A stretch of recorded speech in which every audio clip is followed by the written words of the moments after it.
नमस्कार सर्वांना, स्वागत आहे सर्वांचं. आज एक शेळी विकली बघा, काळी शेळी होती. बंद करायची. काळी शेळी विकली, विकायची होती. आपल्याकडे गावरान शेळी होती ना, ती विकायची होती आणि ती विकल्या 15,700 रुपयाला.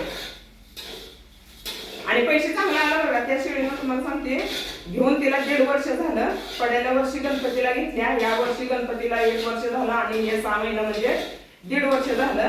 आणि 1.5 वर्षात शेळीनं उत्पन्न 30,000 देऊन 15,700 रुपयाला शेळी दिल्या.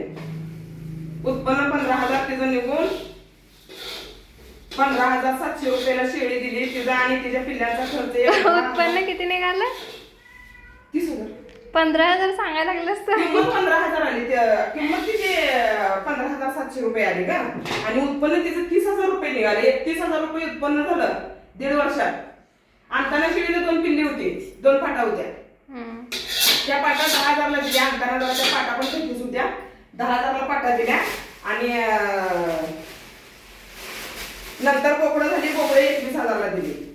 आणि आता शेळी गाभण भरून यायला झालेली होती, तर ती शेळी आपण 15,700 रुपयाला दिली. गावरान शेळी होती, मेंढी कासं होती, मेंढकास होती, म्हणजे कासाला बारीक होती. दुधाला चांगली होती शेळी, पण कासाला बारीक होती. आणि तरी पण इथं सांभाळायलाच नेल्या बरं का शेळी, आमच्या तिथंच नेल्या. तर 15,700 रुपयाला शेळी दिली. आणि 1.5 वर्षात तिनं उत्पन्न आपल्याला 30 ते 31,000 रुपये उत्पन्न दिलं. तिचं एक 10,000 पिल्ल्यांचा आणि तिचा खाद्याचा खर्च धरला तरी पण आपल्याला तिने 20,000 तर आरामात उत्पन्न देऊन ना गेल्या शेळ्या. हे नाही गरम लय व्हायला लागले बघा. आणि माझं चालू आहे आता एक पोहे भाजायचं.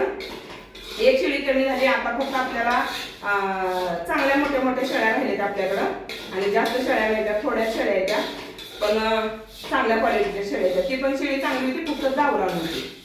आणि आपल्याकडे आता गावरान शेळ्या संपल्या त्या. हे चालू आहे माझं पोहे भाजायचं आणि पोह्याचं बनवायचं आहे आता. पापड उन्हाळा चालू झालाय आणि पापड बनवायला पाहिजे. सुरुवातीला पोह्याचं बनवायचं आहे. आणि तांदूळ आणि रवा भिजू घातलाय. काय माहित आहे का, पाऊस कधी लागेल काय सांगता येत नाही पावसाने. त्यामुळं पटापटा अगोदर उन्हाळ्याचं साहित्य सगळं करून घ्यायचं.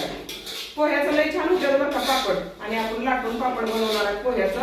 कुरकुरीत होईपर्यंत बारीक गॅसवर भाजून घ्यायचं अगोदर पोहे, आणि त्याच्यानंतर हे बारीक तळून पीठ उकळून घेऊन लाटून घ्यायचं. लई छान होतं. तर आपण बनवताना पूर्ण दाखवणार आहे कसं वाटतं सांगा ह्याचं पापड.